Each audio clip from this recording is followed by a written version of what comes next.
Монгол Улсын ерөнхийлөгч Ухнагийн хөрөлт сүхийн санаачилсан цагаалт үндэсний хөдөлгөөн бол 2024 оны Улсын хурлын 63 дугаар тогтоолоор батлагдаж 2025 оны эхний улирлаас эхлээд эхэлсэн. За 2025 оноос эхлээд одоо ингээд нэг жил гаруй дөнгөж нүүр үзээд байж байна. Тэгэхээр жилийн хугацаанд бол маш их үр дүн өгсөн. Бидний хүлээлтээс давсан үр дүн өгсөн гэж хэлж болно.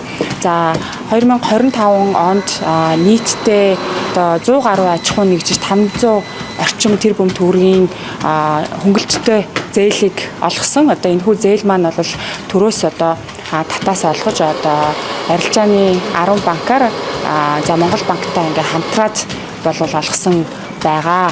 За ингээд үр дүнд нь бол ноолуурынхан маань ноолуурын үйлдвэрлэл маань дотооддоо анх удаага түүхэндээ анх удаага 70% түүхийдээ бэлтгэсэн энэ амжилтыг гаргасан. Тэгэхээр 70% түүхий дотооддоо бэлтгэнэ гэдэг маань ингээд эцсийн бүтээгдэхүүн болоод гарч байгаа гэсэн үг ээ.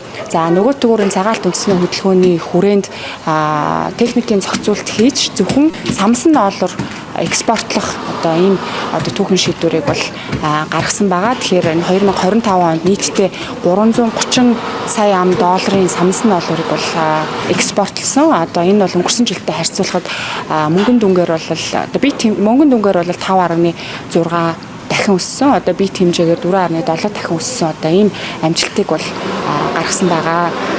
За мөн аршины салбарт нийтдээ 1.1 сая хос гутал үйлдвэрлэх ийм хүчин чадал нэмэгдсэн. Тэгэхээр энэ бол 500 мянган хос гутал үйлдвэрлэх ийм хүчин чадал шинээр нэмэгдсэн амжилтыг гаргаад байгаа. Тэгэхээр ингээд бид нар түүхийдээ үйлдвэрлэгчд маань малчтаас аваад түүхийд боловсруулаад эцсийн бүтээгдэхүүн болж байна гэдэг маань эргүүлээд малчтын амжиргаанд шууд нөлөөтэй байгаа гэсэн үг. 2025 онд Монгол Улсын эдийн засагт нийтдээ 6 гаруй хувиар өссөн. Тэгээд энэ 6% өсөлтийн 3.6 нь хүн сүдэ аж ахуй хөнгөн үйлдвэрийн салбарт байсан. Тэгэхээр хүн сүдэ аж ахуй хөнгөн үйлдвэрийн салбар маань нийтдээ энэ жил 35.6% өссөн ийм амжилтыг гаргасан байгаа. Тэгэхээр энэ Монгол Улсын ерөнхийлөгчийн санаачилсан цагаалт үндэсний хөдөлгөөн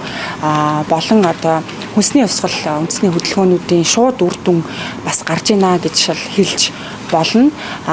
За тэгэхээр хүнсний хувьсгал мөн хөдөлгөөний үр дүнд нийтдээ 50 гаруй аж ахуй нэгжүүд шинээр байгуулагдсан. За 1000 гаруй хүнсний бүтээгдэхүүнүүд бас шинээр үйлдвэрлэж эхэлсэн байгаа. Энэ хүнсний хувьсгал маань 3.5 жилийн хугацаанд ийм их амжилтуудыг гаргаад байна.